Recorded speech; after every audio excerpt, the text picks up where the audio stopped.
When she stood in my doorway that morning, suitcase in hand, eyes swollen from tears, I thought I was doing something good, something right.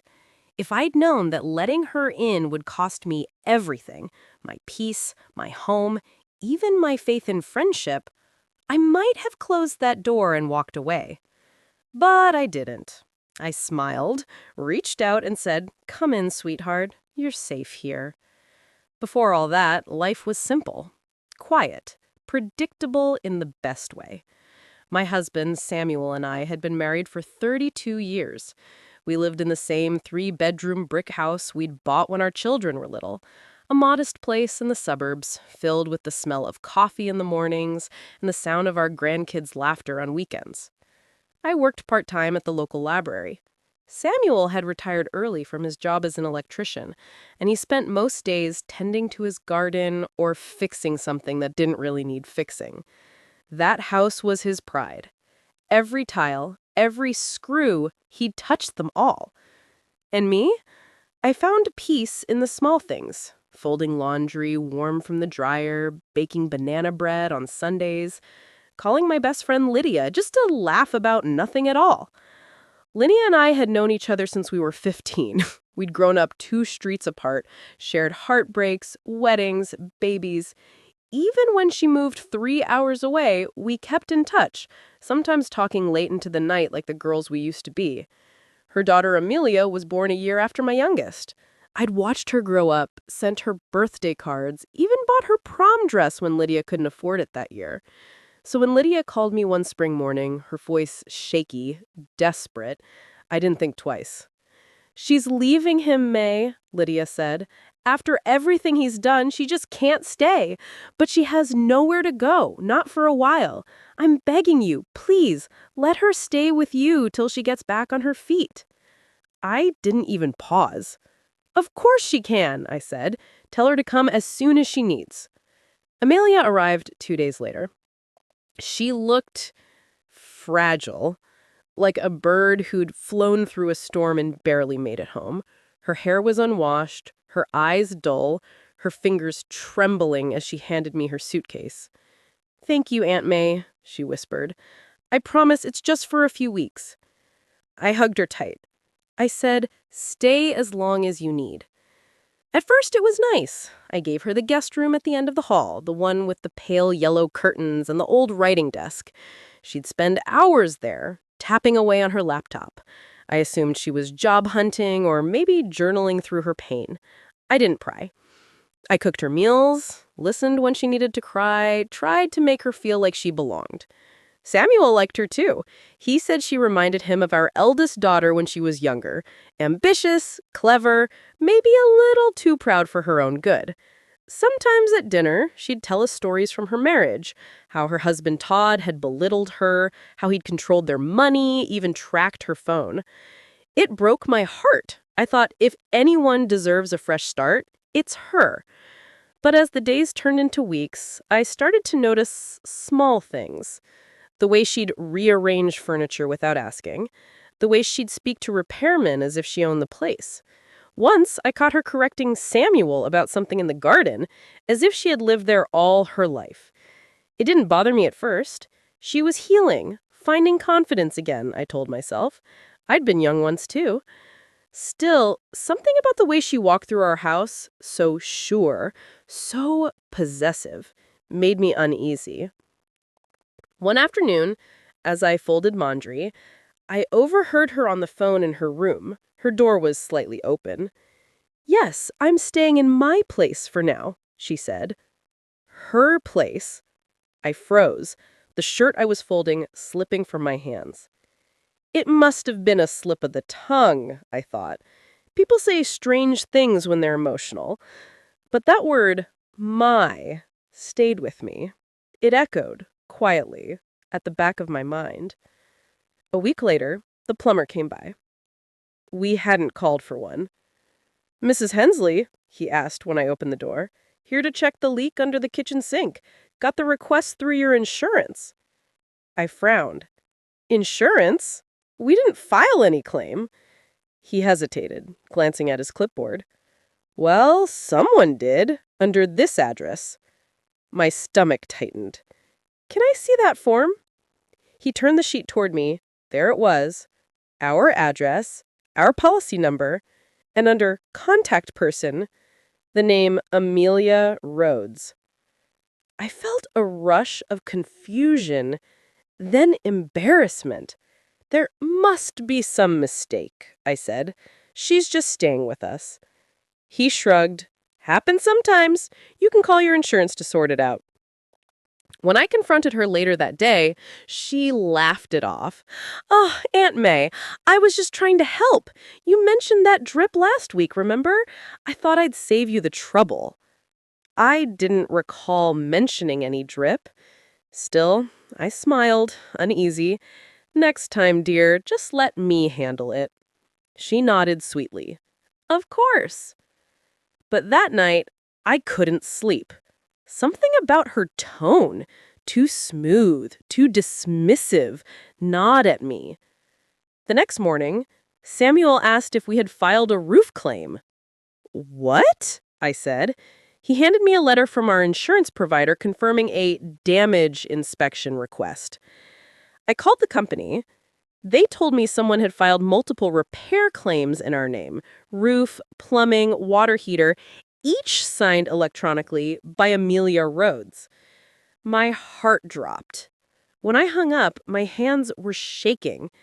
That evening, I asked her again, calmly this time, Amelia, why did you file those claims? She barely looked up from her phone. Aunt May, it's all under control. I just thought it'd be good to fix things around here. The place is a little dated, you know? The place? I repeated softly. She met my eyes then, her expression unreadable. You'll thank me later. I felt something shift in that moment, something cold and unfamiliar. For the first time, I saw her not as my best friend's daughter, but as a stranger standing inside my home, rearranging the pieces of my life as if she'd been invited to take them. That night, I sat at the kitchen table long after Samuel went to bed, staring at the insurance letter spread before me. The ticking clock on the wall sounded louder than usual. Outside, the garden lights flickered softly. I whispered to myself, "What are you doing, Amiria?" And deep down, I feared I already knew. The next few days felt uneasy. Amelia moved through the house as if nothing was wrong, singing in the kitchen, watering the plants, taking calls in the living room like she belonged there. But I couldn't shake the feeling that something was off. Every time my phone buzzed, my heart jumped. Every envelope in the mailbox felt like another warning. On Thursday morning, I decided to call Lydia. I hadn't wanted to worry her, but my chest had been heavy with things unsaid. She answered on the second ring. May, how's my girl doing? She's not giving you any trouble, is she? I hesitated.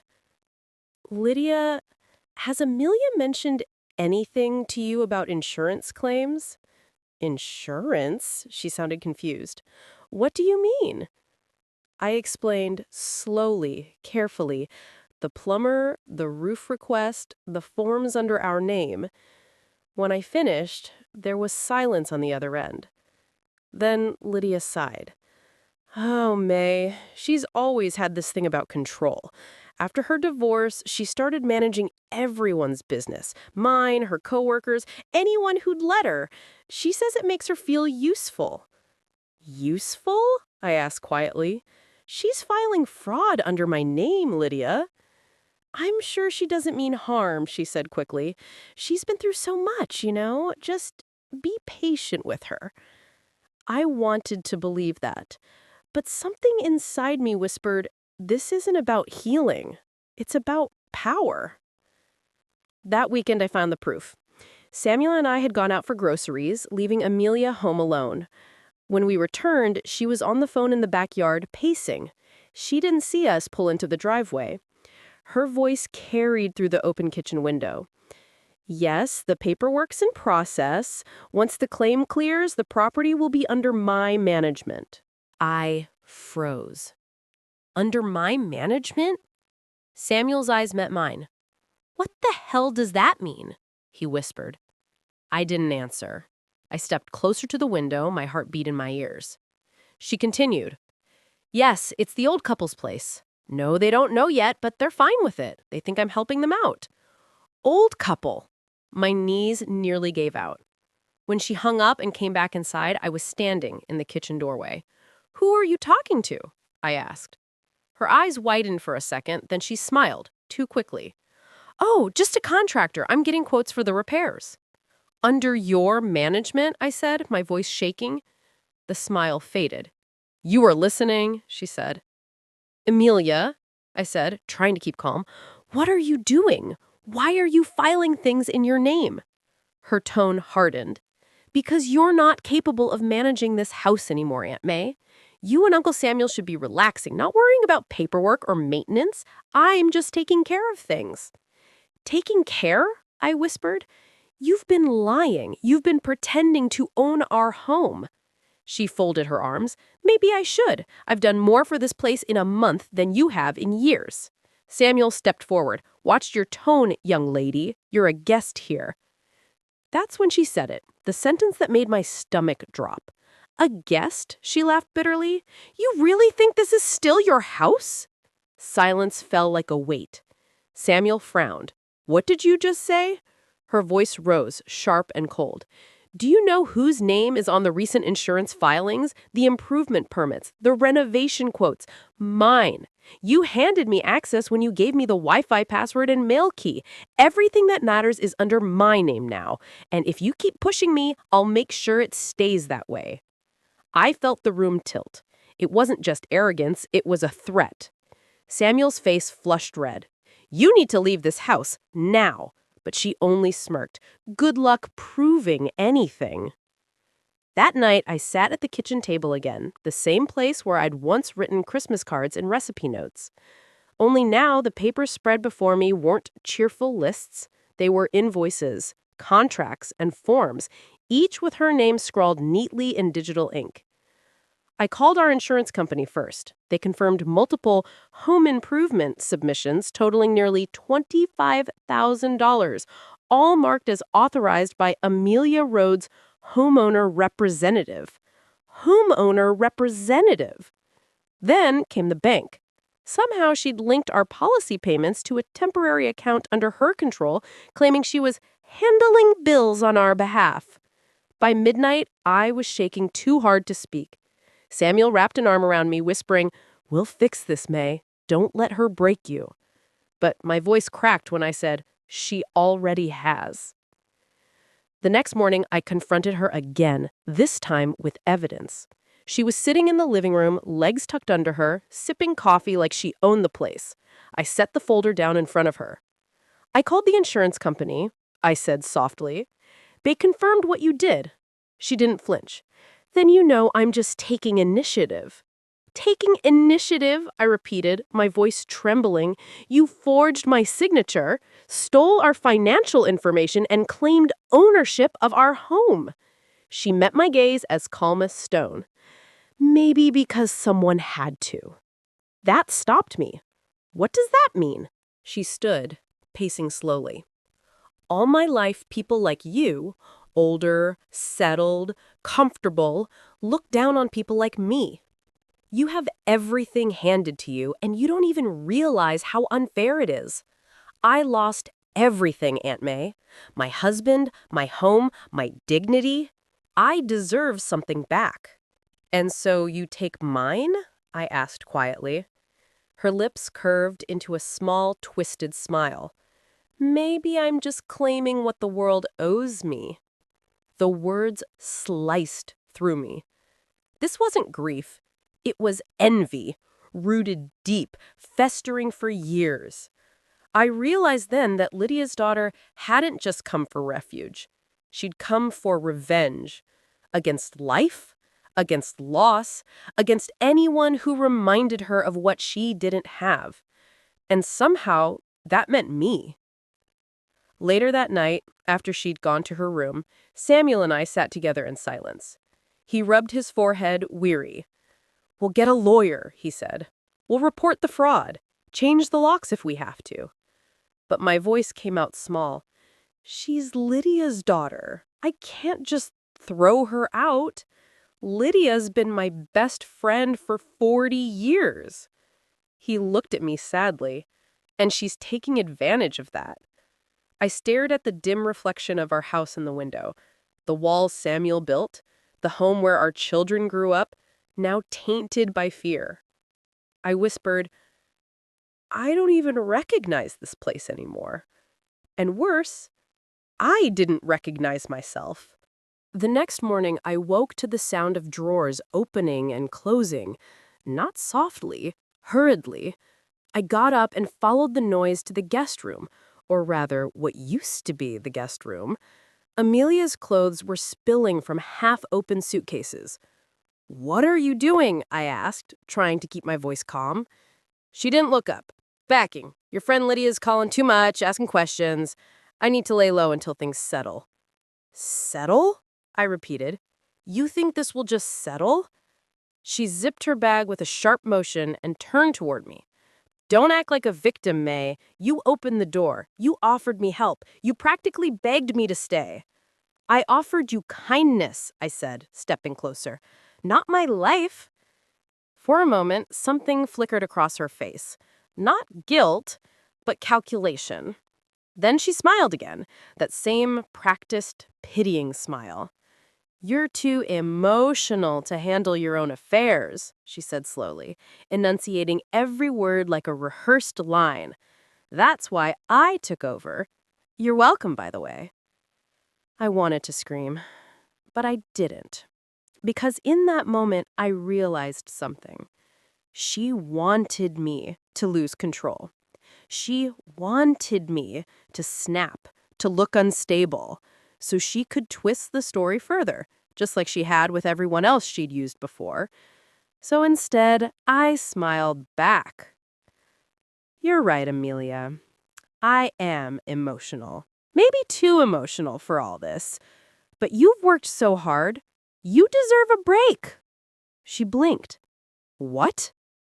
I motioned toward the door. "Go on, pack your things. You should take a few days at a hotel. I'll even pay for it." Suspicion crept into her eyes. "Why would you do that?" "Because," I said, still smiling, "I think you've earned some rest after all this management."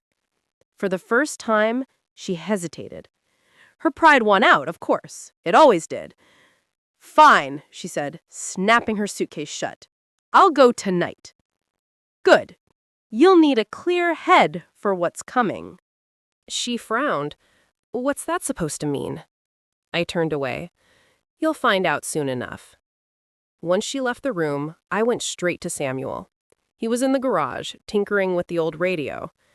"She's leaving," I whispered. He looked up sharply. "For good?" "Not yet, but I'm going to make sure she does." For the next few hours, I did something I never thought I'd have to do. Gather evidence against the daughter of my best friend. Emails, printed forms, call logs, every fake claim she'd filed under my name, every document that tied her to our address. Samuel helped me photograph and date everything. By the afternoon, we had a thick folder, the kind lawyers like to call undeniable proof. Then I made one more call. Not to Lydia, not to the police, to the insurance company's fraud department. The man on the other end listened quietly as I explained, voice trembling. When I finished, he said, "Mrs. Walker, you did the right thing. We'll flag the account immediately. If anyone tries to access it again, they'll trigger an alert." "Thank you," I whispered. He paused. "Ma'am, has she lived with you long?" I swallowed. Long enough to nearly take everything. That night, Amelia came downstairs with her bags. She was dressed for travel. Black coat, sleek hair, a forced look of composure. "Well, I suppose this is goodbye," she said. "Suppose it is," I said quietly. "I'll come back next week to check on the renovations and to follow up with the contractors." I smiled. That same empty, polite smile I'd practiced all afternoon. You won't need to, dear. I already called them. And the insurance company. They know everything. Her expression froze. What? I met her eyes. They know you falsified documents. They know you claimed our property. And if you try to come back here, the police will know too. Her face drained of color. You called them? I did. Her suitcase handle slipped from her hand. You can't prove anything. Oh, but I can, I said softly. You see, you taught me something important, Amelia. You said I wasn't capable of managing my own affairs. Turns out, I just needed the right motivation. For the first time, she looked afraid. Real fear, not anger, not manipulation, but fear of losing control. Get out, Samuel said quietly from behind me. His voice was low, steady, final. Now. Amelia's jaw tightened. You think this is over? I stepped closer, meeting her gaze head-on. It is for you. She looked between us, two old souls standing in the home she tried to steal, and for a split second, I thought she might lunge or scream or beg, but instead she straightened, grabbed her bag, and walked out without another word. The door clicked shut, and for the first time in weeks, the house was quiet again. Lydia came 2 days later. I met her on the porch, clutching a mug I didn't remember pouring. She looked tired, older than I'd ever seen her. May, she said softly, I don't know what to say. I'm so sorry. I nodded, unable to find the right words. She told me her side first, said you accused her of stealing, but then I saw the emails, the contracts.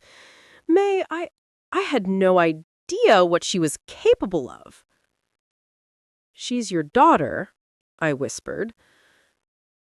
I thought she was broken, Lydia said, tears spilling down her cheeks. Turns out she was just cruel. I reached for her hand. We all want to believe our children are better than their worst mistakes. She squeezed my hand hard as if afraid I might let go.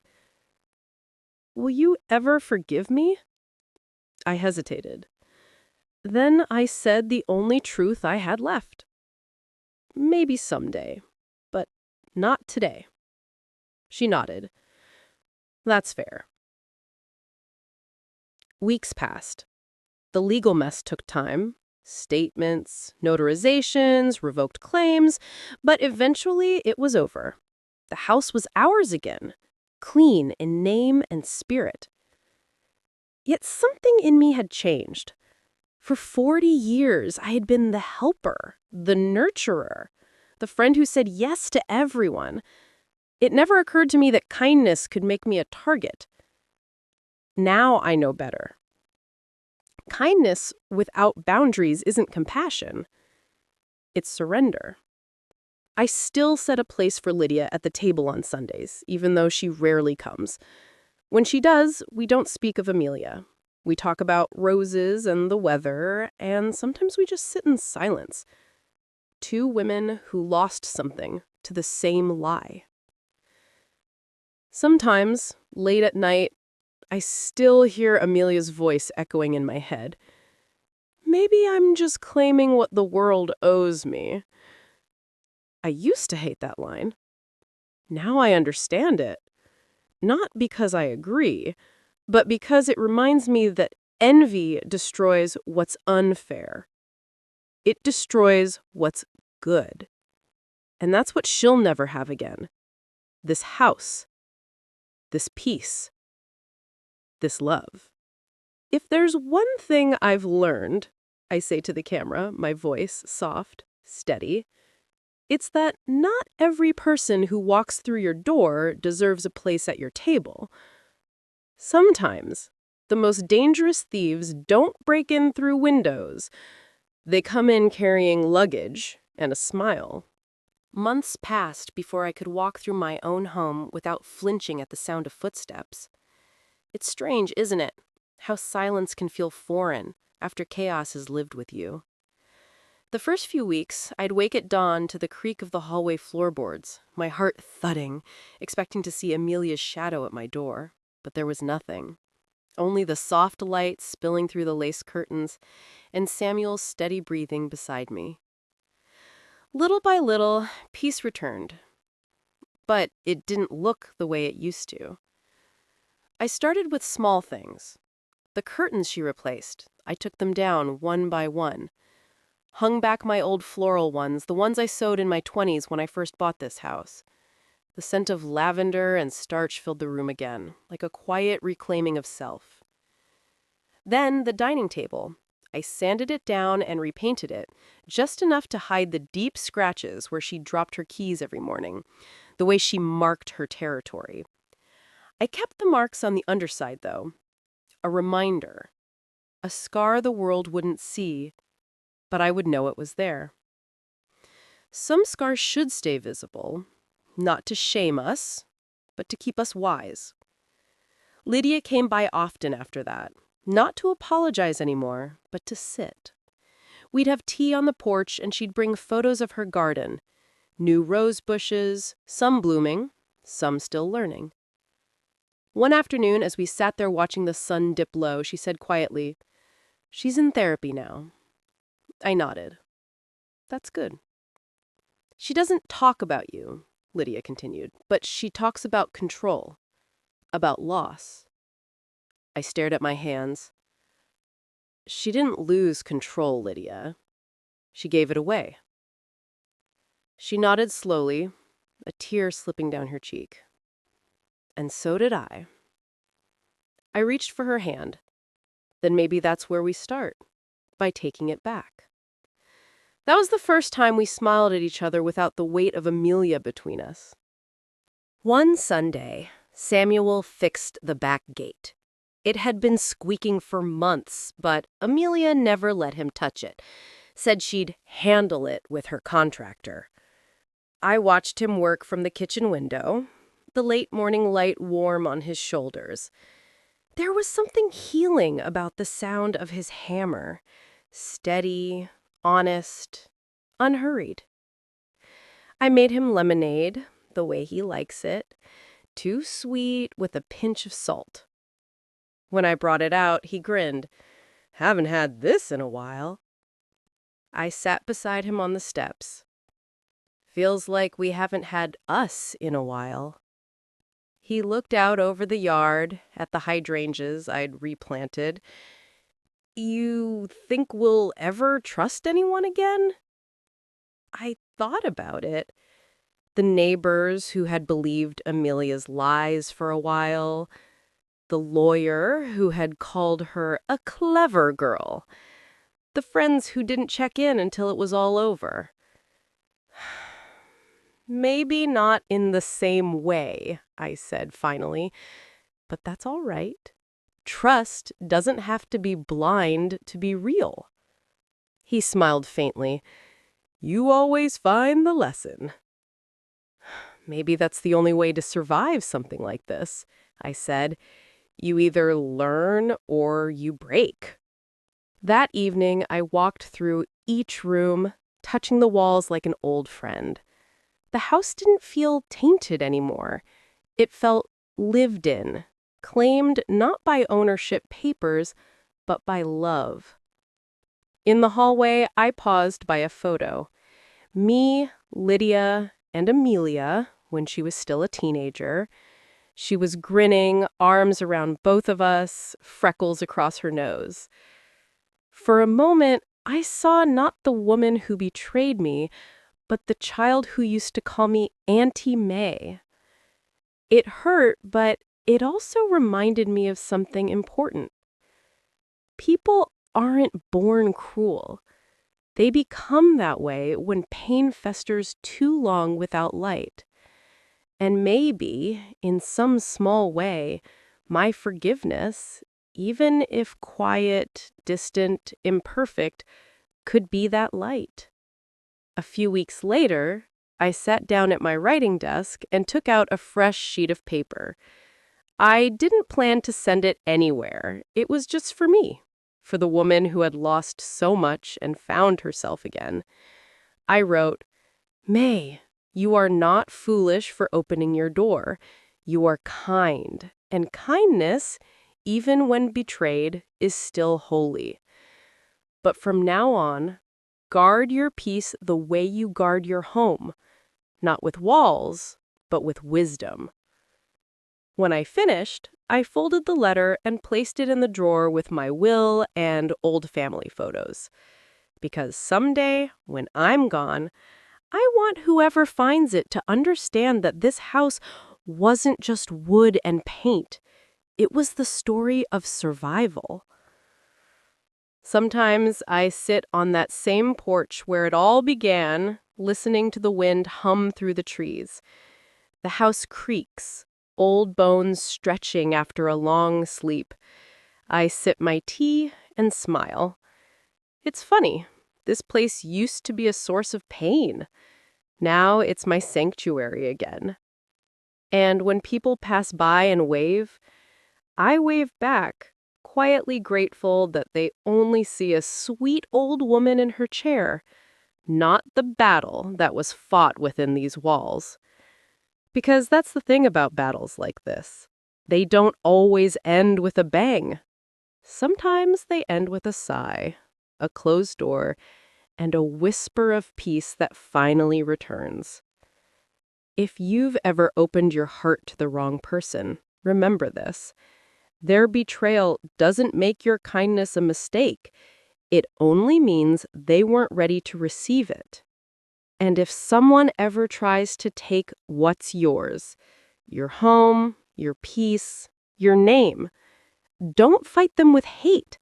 Fight them with truth. Because truth, my dear, always finds its way home. I pause, smile softly, and add, would you have let her stay? Tell me in the comments. And if this story touched your heart, don't forget to subscribe, because sometimes the stories we share can save someone else from the same storm.